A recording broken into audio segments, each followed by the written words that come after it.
Hi, welcome to the Jon Gaunt podcast, another one of my set-piece interviews. Today I'm going to be speaking to Howard Cox, founder of the Fair Fuel campaign, but also he stood to be the London mayor against Sadiq Khan. Boo, hiss. He's also stood to be an MP for Reform. He also had a big spat with your main man, Nigel Farage. So we'll get some of the dirt on all that. But we'll talk about the fact that he's just told me off the record, which was a bit of a mistake. He said he's in love with fossil fuels. Can't tell you how weird that is to find somebody who wants to be interviewed in the British media whose starting line is, I'm in love with fossil fuels. So let's start there. No further ado. Here he is, Howard Cox. Hi, Howard. Hello, my good friend. How are you? I'm very well. Long time no speak. You're in love with fossil fuels? What on earth do you mean by that?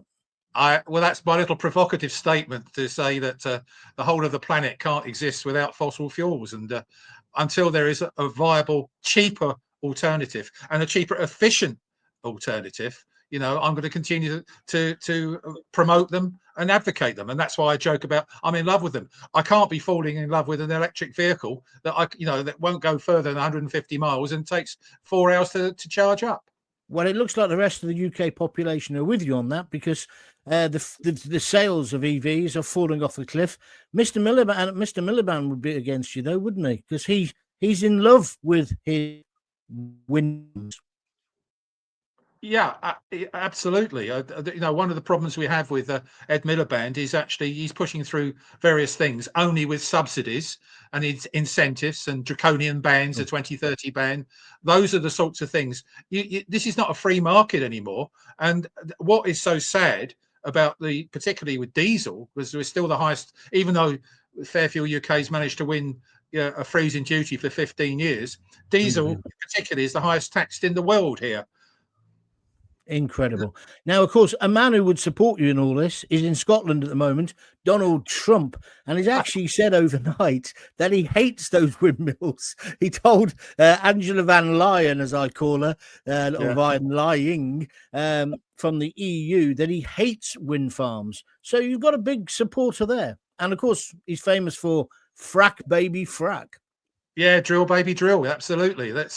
And this is the point, you see, until I don't know what you want to call these other alternative fuels are, they sustainable, they're natural, because, all those words, all pretty words, all, huggable words you can use to say how wonderful. And us people that drive a diesel or a petrol, we're the pariah of all pariahs.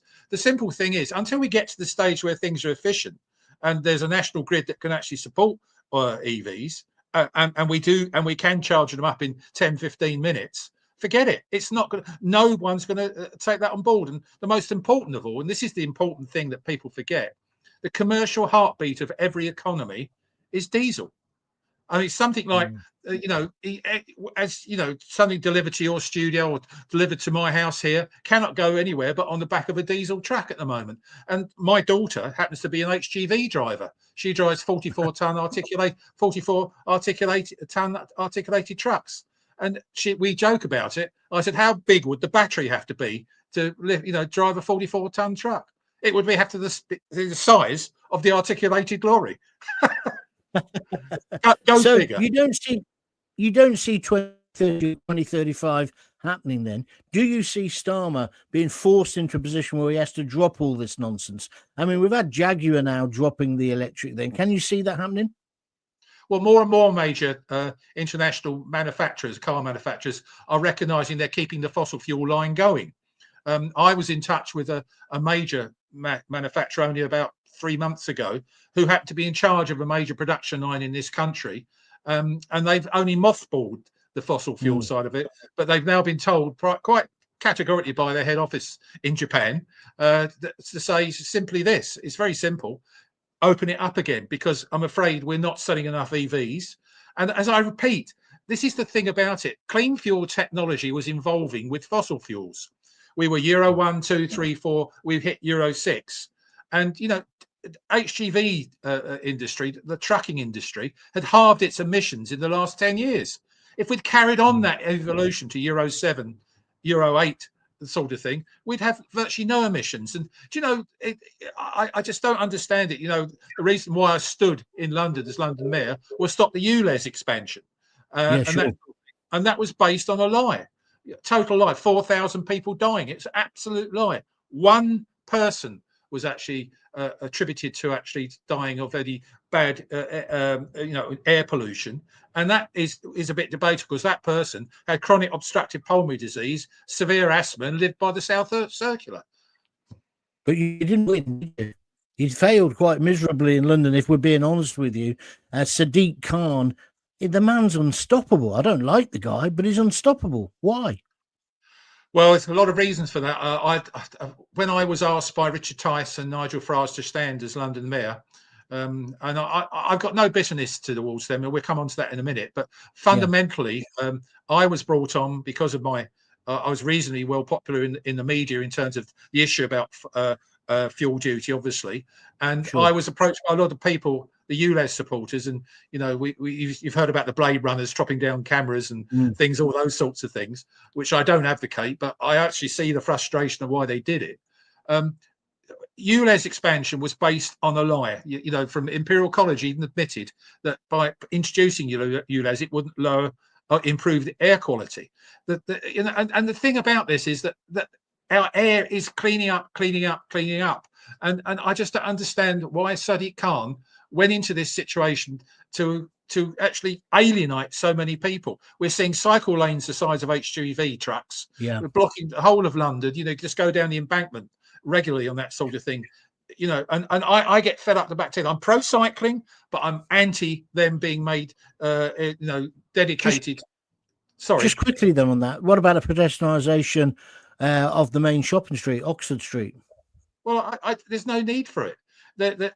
People walk down the pavements are wide enough anyway, and that's going to impact. Well, they're saying buses can get through, so it's not really pedestrian, but taxis aren't. So I don't understand the logic. Who's behind TfL and how they do this sort of thing? Because all it does is alienate people and impact on local business. So why does he keep getting in? Let's tackle the elephant in the room. Is it because he is a Muslim? Well, that absolutely. And have we got sectarian voting is what I'm asking. Well, yes, there's no doubt about it. I mean, he only got 18% of the vote. I got 3.5%. I came fifth out of about 14, and I had no chance getting through. And that's one thing where I fell out with the Reform, because they didn't really help at all. I was used a bit to be, you know, which is not a problem. I'm quite happy to be used. I'm used by a lot of people. But fundamentally, what is very, very, very, very sad, and this is what really upsets me, is that there are people I met when I was canvassing. I went around 12 hours a day around London in my campaigning, and I met people, and I met shop owners, lovely Muslim shop owners, but they boasted they had 10 voting cards with their name, their surname and their first name and their middle name, all in different positions, and they voted them. And they were all Muslims. And I don't care what people say, if I'm going to be arrested for saying this, he only got in because of the Muslim vote. And do you believe there was large-scale corruption? I'm sure you're not suggesting that he's directly involved, and we couldn't possibly have that because he's not here to defend himself. But you think there's large-scale corruption in that community, do you, when it comes to voting? I think yes, it's fraudulent. It was that what happened there. The people exploited it. They wanted to get him in because they wanted basically a Muslim mayor back in again. We had no chance of that man. He was hell bent on, and most of the political elite, or should I say, the people who the cycle fraternity, the people in London who are very comfortable, got fantastic public transport, no problem at all. And they forgot about the people down in Orpington, in Bromley, or up in Enfield, or all of those sorts of places who have to rely on their own cars and things to get around the place. And specifically white van man. You imagine a plumber coming along on an underground with a load of copper pipes and all these tools. He's not going to do it, is he? And that's why a lot of my supporters who joined Fairfield UK are white van man, who now say they don't bother going to London because it costs them about nearly 30 quid in congestion charge and ULEZ charges and all these things for their diesel thing. And they go do a quote, they don't get it. What's the point? Okay, you're watching and listening to the Jon Gaunt Show. Today, my special guest, Howard Cox from the Fair Fuel campaign, stood to be London Mayor as well. Let's now just talk a little bit more about Sadiq Khan. Of course, I mentioned earlier that Trump's in the country. Well, he's in Scotland, of course. Khan hates him. Should Khan shut up so we can get proper deals with Donald Trump? And, well, but then again, what about the cabinet? Lammy accused him a few years ago of being a member of the KKK almost. What do you make of the reaction to Trump, and what's your views on Trump? Is he a force for good for the world? Well, thank God he won. Imagine having Biden in there now, even if he can remember where he's sitting. I mean, the problem with Did you say sitting? Yeah, Carry on. I'm sorry. You just broke up a bit. Sorry. Yeah, Donald Trump. Donald Trump is an acquired taste, no doubt about it. And some of the things he does, you do think, like when he was sitting there with the president of the Ukraine. You're sitting there, think, oh my God, what's he doing in the Oval Room and insulting him like that? But in the end, I think people woke up to what he was trying to do. I've got a lot of time for Donald Trump for what he's trying to do for the world. That is, we could stand on our own 2 feet, and we shouldn't be waiting for America to, hold everything, especially in Europe. I mean, Europe is a complete and utter basket case from what's going on with that. But it's going back to the Sadiq Khan situation. Do you remember he had that big helium inflated balloon? Oh, the inflatable, yeah. Of Trump I think in a nappy, wasn't it, or something like that? Yeah. But that's how pathetic certain people are. You don't do that in this professional age. No. So obviously he's in Scotland at the moment. Today, Starmer's going to hot-foot it there from watching the football last night, because we're recording this on Monday, but everybody, and of course the women won, and we're all delighted for that. But yes, it's good news. So he's hot-footing it to Scotland to meet him at one of his golf courses. They're then driving to the new golf course. And so what's the agenda? You'd think it might be free speech with the police now policing our tweets. You might think it's the riots. You might think it's Epping. No, the agenda is Gaza. Now, Gaza's important, I accept, but surely Starmer and Trump should be talking about the big issue. Number one issue in the country at the moment: immigration, both legal and illegal. What do you think? You're absolutely right. I couldn't agree more with you. The reason why he's being forced to talk about Gaza is about 225 of his MPs have written to him saying to do it, and they're trying to deflect on the immigration issue because they've got a load of Muslim voters on their side, and obviously the Muslim voters support Palestine area, so Palestine hate the Jews, hate the Israeli IDF, all that sort of thing, and he's just being forced into it. And as I said, I think I read this morning, I think it was the Telegraph, I think Trump said it's not just down to me, Gaza, it's down to everyone, particularly in Europe. And again, don't rely on him to do the dirty work. And Starmer, I mean, we could spend a whole 12 hours, John, talking on what that man's done wrong, and the reason why he's in place is simply because we had a bad Tory government, an appalling Tory government. And I'm a Thatcherite. That's who I am. It runs through my veins. Margaret Thatcher, what she did to make this country a proud nation, and what those two, the Uni Party, Tory and Labour, have done to this country is unforgivable. Hence the reason. That's the reason why Reform is doing well. Okay, and we'll go to Reform in a minute. Do you think, are we seeing the end of the Conservative Party and Labour perhaps during this period? Because we've now got Jeremy Corbyn as the spectre at the feast, haven't we? And Sultana. Yes. Yes. She's an MP for Coventry. But anyway, carry on. I've got a begrudging respect for Jeremy Corbyn. I've met him a few times, and I know his brother Piers Corbyn quite well. And whether you like them or not, at the end of the day, they are consistent in what they do. Absolutely. I long for a true, proper socialist party that is objective. I've got no problem with that. I mean, I was a fan. Do you think he'll do well?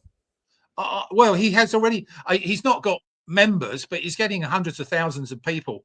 Signing up to say, yeah, we like what you're doing. Let's tick a box on going online, as we alluded to earlier. The thing is about Starmer is that, he's got this massive majority, but his massive majority is coming from people that actually have got sympathy for Corbyn as well. And so I think that's going to split. We already know the Tory party's split now, mainly because of Reform's coming on the scene, etc. But, in fact, the right of this country, there's about 10 parties. You know, UKIP, you got, you know, the Heritage Party. You go on forever.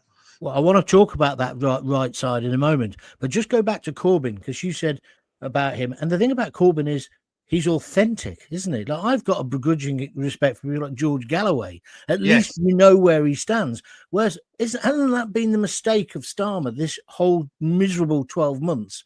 He's just not authentic. Nobody believes a bloody word that comes out of his mouth. That's why he's the most unpopular PM on record. And I don't know how he's going to pull that back. Do you? No, I don't. But the point is, it's simple as this. He's lied and lied and lied. His manifesto is written by Enid Blyton. The whole thing, from his point of view, you know, coming on, you know, the only good thing I can say, and I have to give them credit for this, I was shocked in the budget of last year, they kept fuel duty frozen. I was fighting like mad, thinking, oh, well, here the Tories are finished now. We're going to see fuel duty go up. And it is the longest freeze in any excise fuel tax in the world. And that's down to what we did at Fairfield UK, and I'm very proud of that. And I expected Rachel Reeves to put it up, but she didn't. You know, she instead. In fact, I was told by a front bench Labour guy quietly. He nudged me when I was walking through Westminster Hall. He said, "Hello, well done on Fairfield UK. You've done it again." He said, He said, to be honest, but don't rest on your laurels, Hal, because it was either you or the farmers, and we decided to take on the farmers. And that's the patheticness of this. They don't see the whole bigger picture of taxation. What's weird is the way they took on the farmers, they took on the pensioners, and then almost kicked disabled people out of their wheelchairs. I mean, that's not socialism, is it?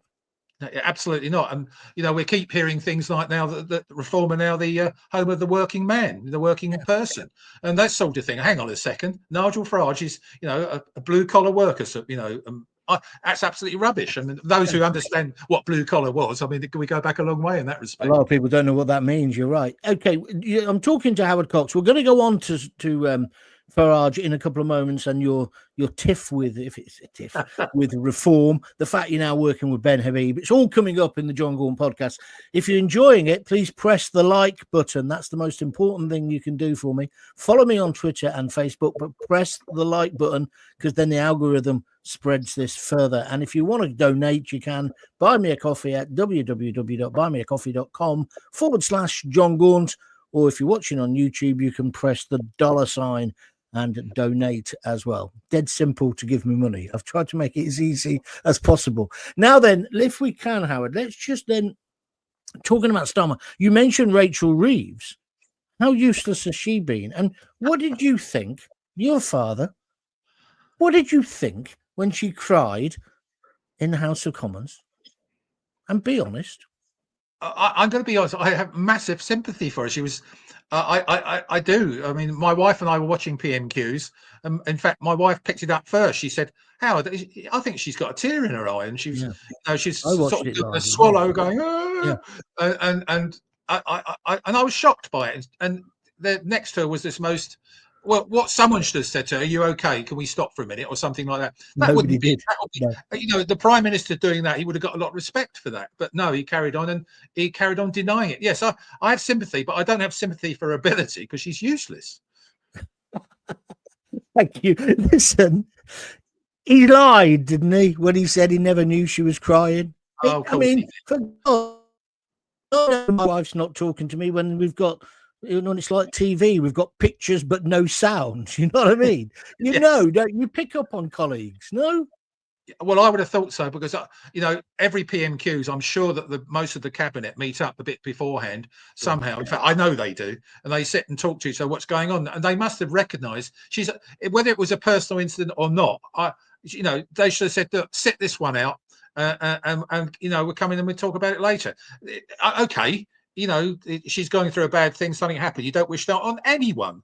But the fact is, you know, Rachel from accounts, we all joke about it, and that thing, you know, the things, and she lied on her CV and about, you know, what she did in the job wise. Yet again, lie after lie after lie. We see it all the time. The fact is, she's the person, the most incompetent person running the finances of our country.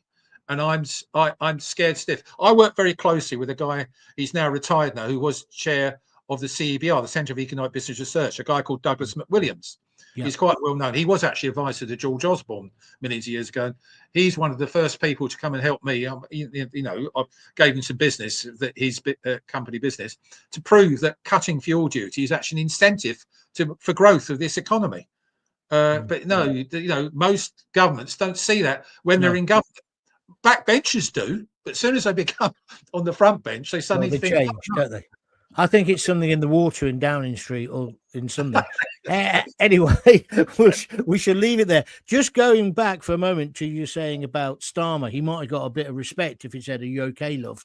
Not love, obviously. Are you okay? But he doesn't do empathy. He doesn't do sympathy, because I don't know if you saw the Southport One Day in Southport documentary, incredible piece of TV, mainly if you haven't seen it yourselves, guys. There's no narration, it's just people's mobile cameras, and this guy stitched it all together, and I thought he was pretty fair with it as well. But there's a brilliant bit 12 minutes into it when Starmer arrives to lay the wreath for the photo op with that useless chief constable who didn't give us any information as well. He lays the wreath, and then you hear one woman say, "How many more of our children, Prime Minister?" And then somebody else says, "You're a wanker." And then it builds. And then he heads back to the car. And this is the thing you didn't get when the BBC and Sky, and I'm not having a go at them, but in their coverage, you didn't get the panic that was there. But because it was mobile phones, that Range Rover took off at about 70 miles an hour. It was obviously diesel or petrol. It wouldn't have been electric. Woof! It went. And then, since then, came the shutters. Didn't say anything for 48 hours or whatever, and the riots happened.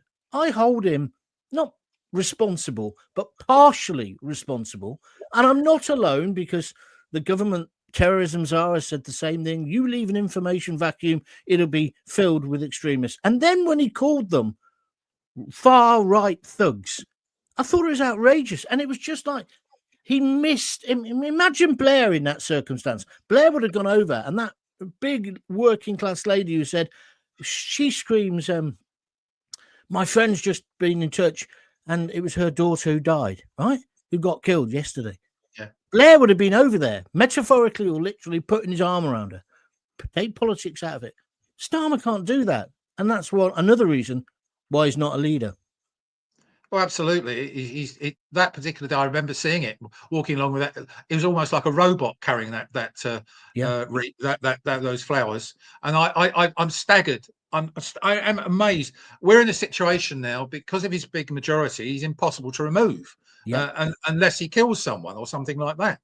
But what his policies and what he's doing to this country, he's wrecking this country. And when I hear, again, I'm going back to Rachel Reeves, we've stabilised the economy. With inflation up, unemployment up, GDP down, all those sorts of things going on. And when my inbox is flooded, I get 2,000 or 3,000 emails a week from people, drivers, and saying, I can't afford this, can't afford to do that. And it's getting worse and worse and worse. And when he stands at that dispatch box and keeps saying, "We inherited the bad thing from the Tories," he can stop that now. That's gone now. 22 billion black hole, which they've invented. The whole thing, as far as I'm concerned, is a fraud. And I've been talking to legal people about how can we actually rid us of this man, because there must be some way. It's a bit like Sadiq Khan. I've tried very hard to actually find out, because he's actually issued lie after lie after lie in terms of what he's saying, and he doesn't like Starmer. Khan doesn't answer the questions. They don't. You ask him a direct questions, what's going on? He immediately turns it back onto the opposition.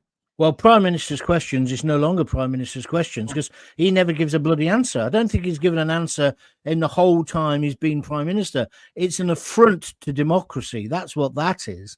But he is the Prime Minister, and some would say, is very good at foreign affairs. Foreign affairs, not affairs. Anyway, what do you think? No, come on. We're not going there. He's very strong on Ukraine, isn't he, in particular? And he tells the whole of the country's behind him. He's told Zelensky. I'm not sure that's true. But he'll love the limelight today with Trump. I mean, the way he was in the Oval Office, and then giving the letter from the bloody king when the king hadn't given him permission to do that. Well, this is the point. I mean, I actually feel that JD Vance and because he's been picking up the business, you know, the vice president of, he's been picking up the issue about freedom of speech, and I honestly think Donald Trump will say to him today, "What the hell are you doing about immigration, and what the hell are you doing about freedom of speech?" We've introduced another thing. He's instructed police to set up these new departments to actually focus on people who talk about anything against immigration issues and that sort of thing. And I'm surprised I'm not in jail. I mean, I visited Tommy Robinson in jail. We'll come on to that, but I'm surprised with the tweets and my social media. Well, I'm not been arrested yet. I agree myself. I'm ready for it. I'm going to get my fighting fund going. But you'd think it's a cliche, but don't police the tweets, police the streets. Do the things that ordinary people want. The very people that you very much like calling the working people, because he doesn't like the word class, the working people who bloody elected you want you to deal with. And he refuses to. I mean, then look at what's happened with the migrant hotels, Epping, and he's doing the same thing. He's trying the silent act again. And then yesterday, although the mainstream media aren't really covering it, there were demonstrations, protests, trouble in several locations right across the disunited kingdom. He's got to get a hold of it because the weather's going to get warmer and there is a danger of riots. Even he's warned about it, and Rayner, and then they buggered off on holiday. Well, you hit the nail on the head there, John, because those demonstrations that happened across the country probably back in the last week, mostly are demonstrations of decent people, decent families, decent, you see the mothers in Eppington. You see, he would get some respect, even if he would get a lot of insult, if he went down there with his police protection to say and stand in and talk to those mothers. And say let's get to the bottom of this. And I think as you say, even Tony Blair. I mean, unfortunately, I did vote for Tony Blair back in 1997. It's my only slight aberration. So did I voted for him because I made this point on a podcast the other day. When he first got elected, Blair, it's interesting that Oasis are back and the Gallagher brothers. There was all that cool Britannia stuff, wasn't there? Yeah. And it did feel like there was change. There's no excitement about Starmer at all. No excitement whatsoever. I mean, good news last night, the women winning. But apart from that, nothing good's happened since he's been in power. He's got the Midas touch in reverse. Everything he touches turns to shit. Yeah, but then he's talking about how his wonderful breakfast clubs he's given to people. I mean, he forgets that the taxpayer's paying for that for a start, and we didn't ask for that. And if you have kids, you should bring up your kids and give them breakfast. I mean, we can go.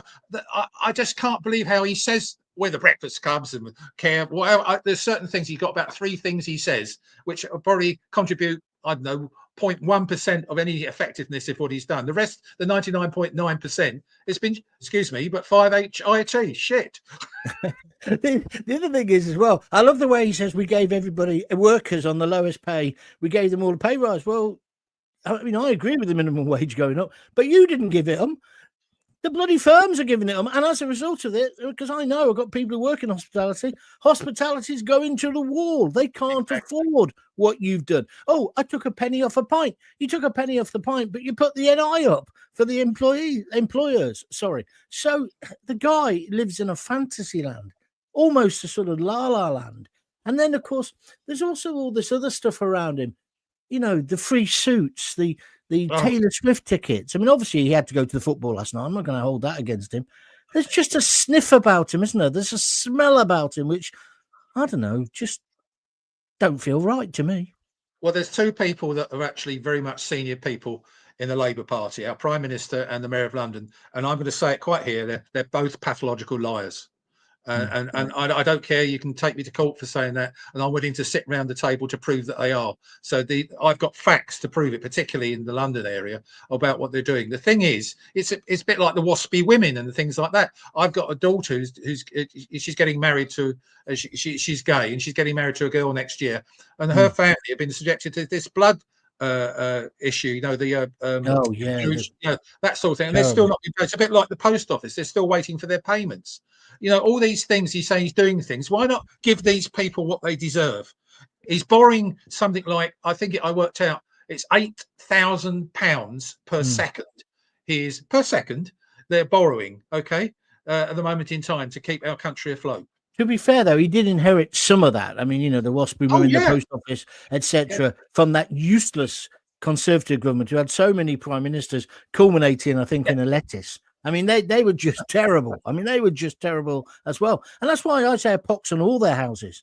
And so that brings us, I suppose, logically onto Farage. Is Farage, and you know him, and I know him, as you know, is he going to be the next Prime Minister? I think there's nothing stopping him at the moment except the Himself. point. Well, no, I've got a huge respect for Nigel Farage. I really have. He's a friend. I've known him. He came in and supported Fairfield UK back in 2015. That's 10 years ago. I met him in a pub in Mayfair. Where else?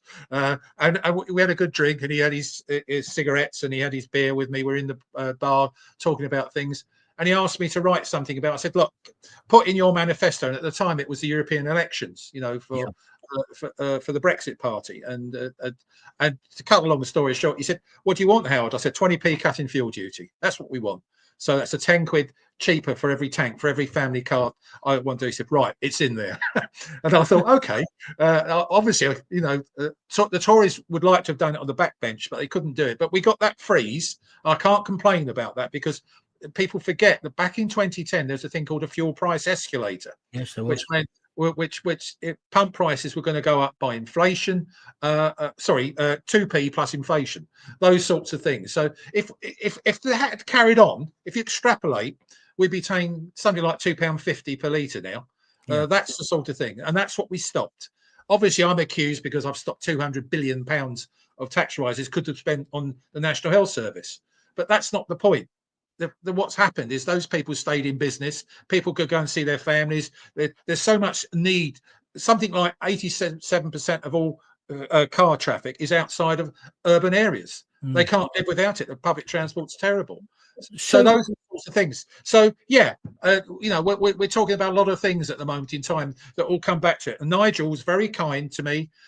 Richard Tice, who at the time was leader of the party, Nigel wasn't even leader when I was asked to become. Had he been leader when I was standing for mayor, I think I might have done better, because I stood there to try and get more people onto the assembly. That's how it works. The more votes you get, and we got one on there, a guy called Alex Wilson, who's a good guy, but I gave up my number one position to allow him to get in there. And that's the sort of thing I do, because it's more important to get the right people on board. And Nigel said that was a silly thing you did, Howard. You should have stayed on it. I said, no. That guy is a good worker, etc. And I don't want to sit in an assembly where Sadiq Khan doesn't answer questions and I'm about as useful as a chocolate teapot. So you think Farage could be Prime Minister, but wouldn't it fall apart? I mean, there is this sort of feeling that he falls out with everyone. You're one of the victims. There's been others along the line. Ben Habib, Rupert Lowe, for example. What is it that doesn't tie them together? I mean, I know I've had some experience of this when I ran that anti-EU campaign, trying to get them all together around a table to talk, and it was like getting rats in a sack. It was almost impossible. And it was like the Monty Python sketch, you know, the Judea party or whatever. So how's he going to do it? And does the fault lie with him in the end?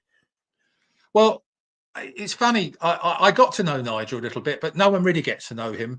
I think Nigel's only in it for Nigel, and that's the sadness about it, because he's a brilliant communicator, a brilliant, consummate professional in communication.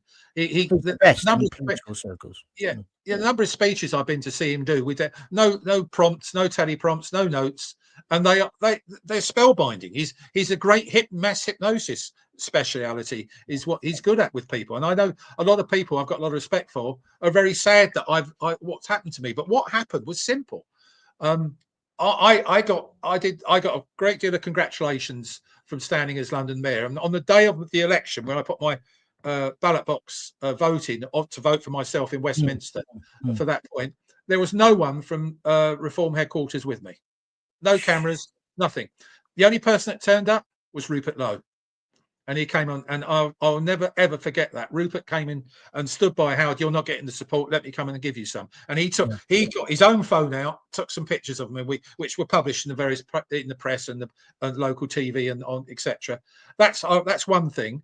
The other thing also is that in terms of actually going around the whole of, we didn't have a huge amount of money. And again, Nigel wasn't leader. I wasn't getting the support from the headquarters when I was canvassing all the way around London, all the way up from Islington up to Enfield, as I say, down to Croydon, all those places where I was going around. It's a bloody hard campaign, I promise you that, to do that. Sure. but I had massive support, and I went to every single ULEZ protest in Trafalgar Square, all those sorts of things. And okay, so I lost. But the next thing happened is they asked me to stand down in Dover, because that's the front line of immigration. Of course you did, yeah. As an MP, go on. yeah, okay. And so I carried, and that was obviously, at that point, we had Nigel as leader. And obviously that gave us a boost because of the appalling nature of and performance of the Tory party. So, you know, the government, everyone was anti them. They wanted to change. But those Tories were now moving slightly to Nigel, thinking, oh, why not? I came second. I knocked the Tories into third place. I got. How much did you lose by? Do you mind me asking how many votes you lost by? I got 23%. Mike Tapp, he won it, and he'd been campaigning for 2.5 years. I've been campaigning for 3.5 weeks. Had I another couple of months, I think I would have nicked it. But I think he got 32. I got 23%. And now he's constantly on GB News, isn't he? Yeah, well, he is a sycophant of Starmer. He's after a position. The next, you know, he wants a ministerial position. Okay, so you fell out with Reform. Why are you with Ben Habib? And also, the other thing I don't understand is Rupert Lowe involved in this new party? What's it called? Advantage Chemist or something, isn't it? Advanced UK. What's it called? Advanced UK. It just reminds me of a bloody pharmacy. It's just ludicrous name. But anyway, good luck to them. And I like Ben Habib, but they ain't got a chance of getting elected. And I get people on my podcast emailing in saying, why are you supporting Farage? Why are you supporting Reform? If you've got to support Ben Habib and Rupert Lowe? Well, because they ain't going to get elected, are they? They haven't got a chance of forming a government. And I'm so fed up with the country at the moment. I need a government where I think, oh, at least I'll give them a chance. And I think that man is Farage. Well, it's an irony. I mean, we can go into this a lot of depth, but just me go back one step before I answer that. When I finished with Reform, you know, I came second, etc. I was interviewed by Dan Wootton about various things, and he brought up Tommy Robinson. Yeah, and I said, I've got huge respect for Tommy Robinson, what he's done. I don't care about what he's done in his past and who he is, or he's rough and ready or something like that. Far from it. The child rape gangs. He's the one that's brought that to to a fore, you know, etc. And I've got nothing but admiration for what he's done there. That's what I said. Then I got this private WhatsApp from Richard Tice, and he said, Howard, if you continue to talk about supporting Tommy Robinson, you will be expelled from the party. And I said, what? What are you talking about? This is freedom of speech. I have not said anything bad about Reform. I've simply said there's a man who's actually highlighted our kids are being raped systematically by Pakistani child rape gangs. Please, you know, what's wrong with that? No, if you say that, you're going to be expelled. So I spoke to Ben Habib on the phone. He said, Howard, get out first. Because by that time, Ben Habib had been removed because of Zia Youssef that came in, who's as chair, you know. And again, that's another thing, another Muslim, by the way, it's come into the party. And Nigel's quite clever in doing things, but I think he's got this one wrong. But anyway, to cut a long story short, that and then Richard Tice was interviewed, and he came out with this fantastic phrase, didn't he? He said, when they asked you about Tommy Robinson, he said, I don't want to have anything to do with that lot. And I'm one of that lot, because I've spoken at rallies for Tommy, and I've visited him in prison, etc.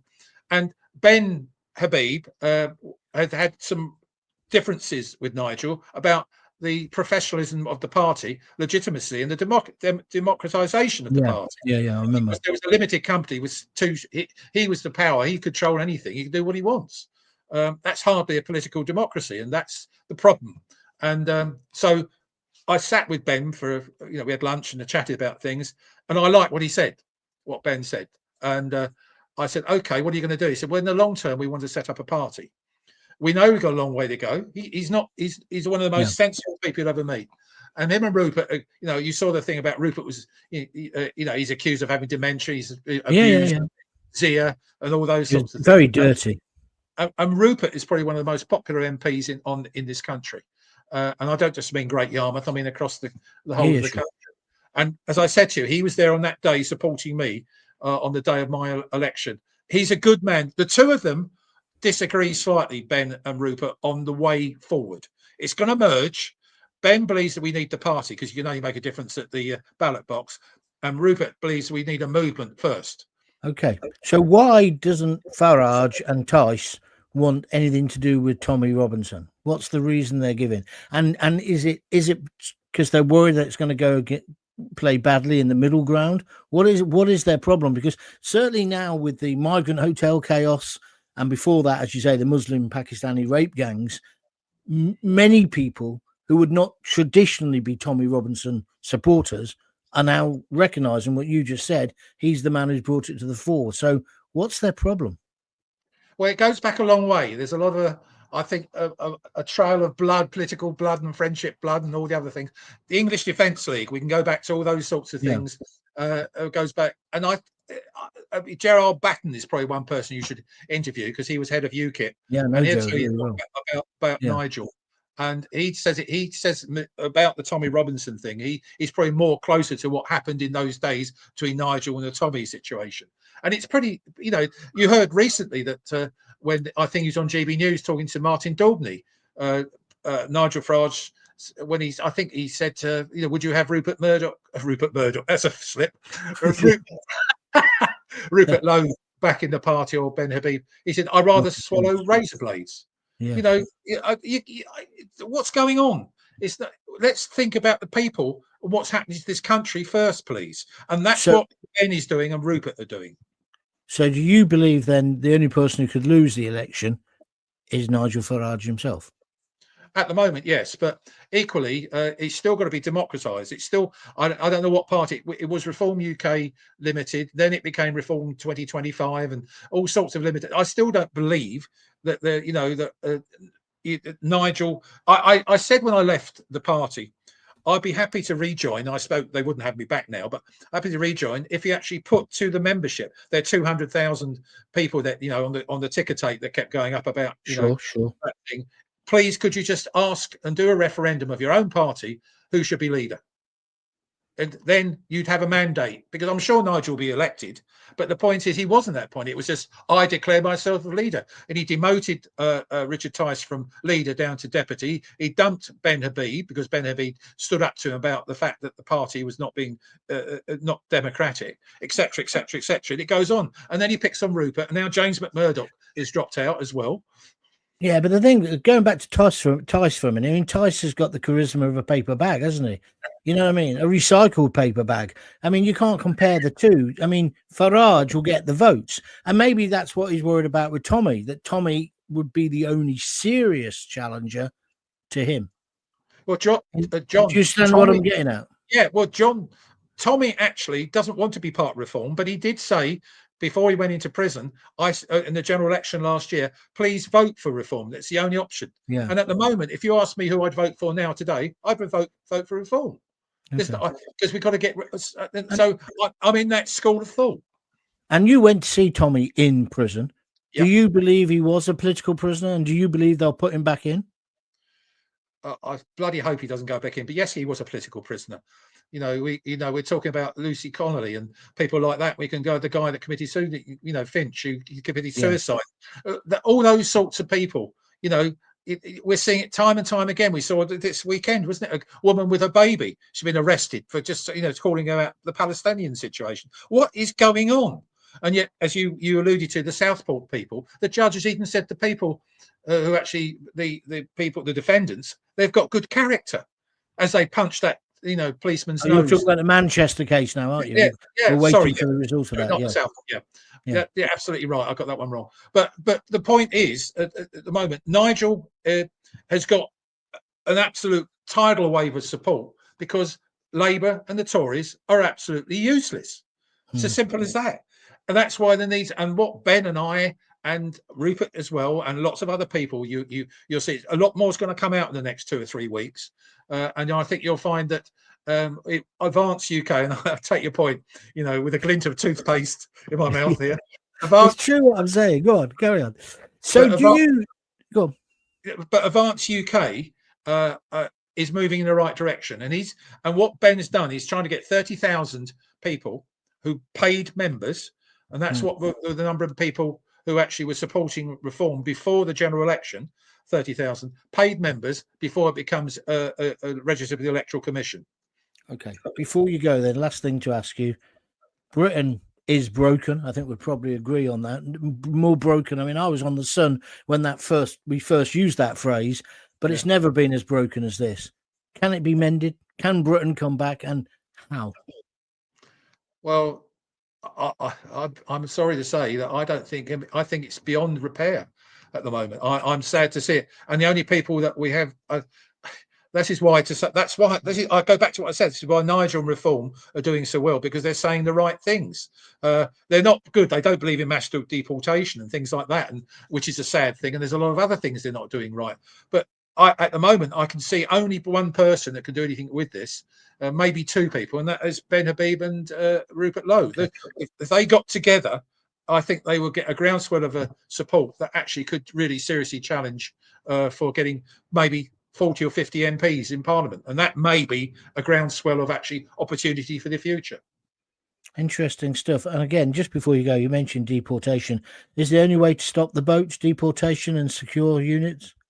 Absolutely. We just put the Navy out there and stop it. You know, why are we not using our Navy on one of the busiest channels in the country?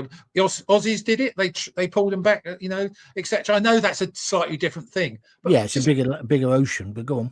Yeah, but the fact is, if we put a load of frigates or whatever they're called, I haven't got a clue what you call them, but if you put the Navy out there, that would stop them. Yeah, pick them up and then and put them back in diggers and take them back under gunpoint to the back. I'm sorry, and Macron is taking the piss out of us. You know, this whole thing, taking 700 million from us. You know, for what? And you see the police over there. Okay, when he was coming over, they got the Stanley knife out to slice the old dinghies, but up until then, they'd done nothing. It was a press stunt, wasn't it? And also, as well, you know, if you tell people you're going to end up in a 4-star hotel with, I call it squeezy soap, then they're going to keep coming, aren't they? You've got to say, there's lots of old airfields. Kevin Hurley had him on the other day about this. He was saying there's loads of old airfields, Ministry of Defence property. You can put the people in there with razor wire around it, so they're not going out during the daytime. My wife was telling me she was in Warwick, Leafy, Warwick. They're using a hotel on the corner there. And she said, all these young blokes were walking into town, and she's much more liberal than me. She said, but that's not a good thing for them, is it? Or for us, or for anyone. And it's not. It's scary what's going on in this country. And your point, I said about putting the Navy out to stop them, for stopping the boats. But you're right. Just don't give them any money, any benefits whatsoever. Tough. Let them starve. I don't care. That's the sort of thing. The ones over here now, and put them around within the razor wire with those camps. Give them a bit of a tent and a canvas to stop them getting wet. Fair enough. But then that stopped them coming over. But you've got to get rid of these. You've got to deport these now back to their own countries. Pretty tough message to end that interview. Thank you very much indeed, Howard. Hold on there. I shall come back to you after I've said goodbye to everybody and done another bit of begging. Wait a minute. Jon Gaunt podcast. My special guest today from the Fair Fuel Alliance, Howard Cox, also a member of the new political party with Ben Habib. I thought he was interesting. We must get Ben Habib on, and also Rupert as well. What do you think about what he had to say about Farage? What do you think about what he just said then about the asylum seekers? How are we going to stop it? Was that too harsh? What about Rachel Reeves? What about Starmer? What about Trump? And what about climate change? And of course, Fair Fuel itself. Without them, we would be paying almost as much for our petrol and diesel as we do for a pint of beer. And is Britain broken beyond repair? Is Howard right? I need your comments. Just comment on the bottom of the YouTube video, or get in touch on Twitter or Facebook. And of course, if you'd like to support me, www.buymeacoffee.com/Jon Gaunt is the way to do it. I'll be back with my regular show. Don't forget, every night of the week, Monday, Thursday at 6:30. Join me then if you can, and in that one you can interact. Thanks for watching the Jon Gaunt podcast. I'll speak to you soon. If you've got kids, give them a kiss, give them a hug. Hey, don't forget to tell them you love them. See ya.